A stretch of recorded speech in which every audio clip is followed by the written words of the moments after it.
Hello and welcome to a new lesson, Present Simple Tense. In this lesson, we will talk about structure of present simple tense, examples of present simple tense, and usage of present simple tense. This is Lecture 1 and Rule 1. Let's discuss this topic in detail. Present simple tense, a structure in the affirmative or positive form of sentence. We have the subjects, verb here with s and es, objects, or we can say other words. So if your subject is he, we use first form of the verb like drink, and then we add s in the present simple tense and we have the object. Likewise, if you have the she, go, we add es and we have the object. To college, we have it here used for cat, verb eat, we add s and then we have object fish. Likewise, we have singular noun like Tom, like David, like Fatima, like Rani. The first form of the verb drive, here we add s and then we have object a car. So in the present simple tense, in the affirmative form, the first rule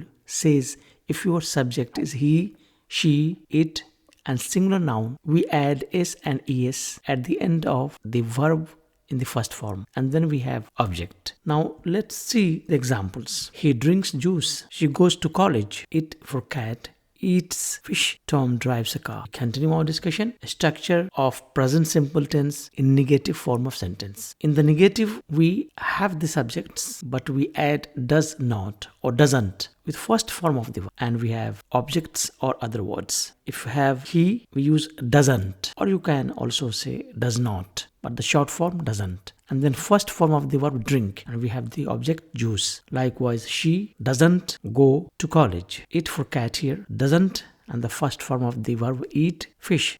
Singular noun like Tom, like David, like Fatima, like Rani, doesn't, and the first form of the verb drive, and we have the object a car. Let's have examples of present simple in negative form. He doesn't drink juice. She doesn't go to college. It for cat doesn't eat fish. Tom doesn't drive a car. We continue our discussion. A structure of present simple tense in interrogative form of sentence, what we call question as well. In the question form of present simple, first we use does in this rule. Then we have subjects, verb in the first form, and we have objects and other words. See how does it construct a sentence? Does comes before the subject he, and then we have first form of the verb drink, and we have object juice.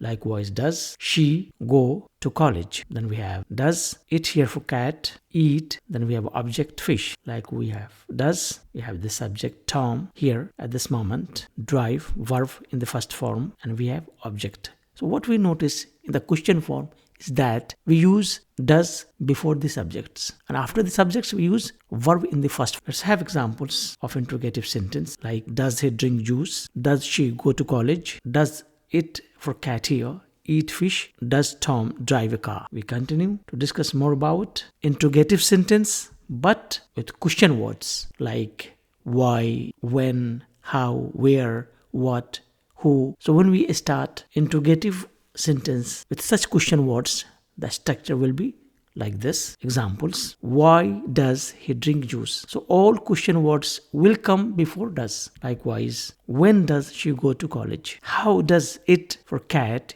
eat fish? Where does Tom go by a car? Let's talk about usage of present simple tense. How can we use present simple tense? Number one, it shows habit.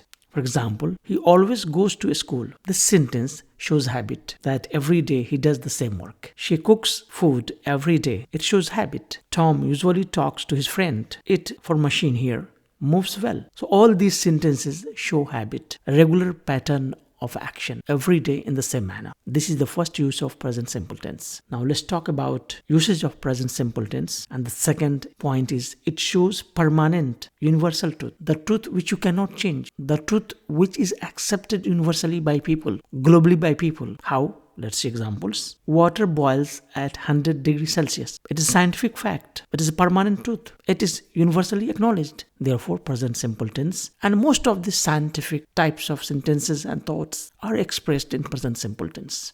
Mind it. We have another example. The sun gives us light. Universal truth. The moon shines in the night. Permanent truth. Universal truth. Acknowledged by people all over the world. Food provides us energy. So all these sentences show us permanent truth, universal truth. So this is the second usage of present simple tense. We continue our discussion. Usage of present simple tense.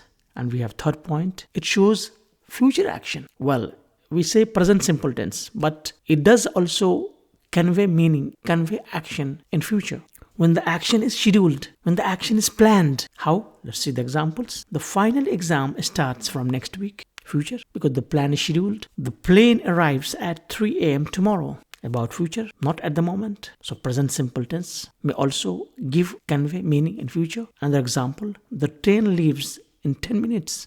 Not now, after 10 minutes. Future. And I leave for Panama next week. So sometimes present simple tense may convey meaning in the future tense, in the future time, when an action is planned, when an action is scheduled, when a plan is scheduled. I hope in this brief lesson you understand the first rule of present simple tense. In my next lecture, I will talk about second rule of present simple tense. Hope you understand the concept. Thank you and goodbye.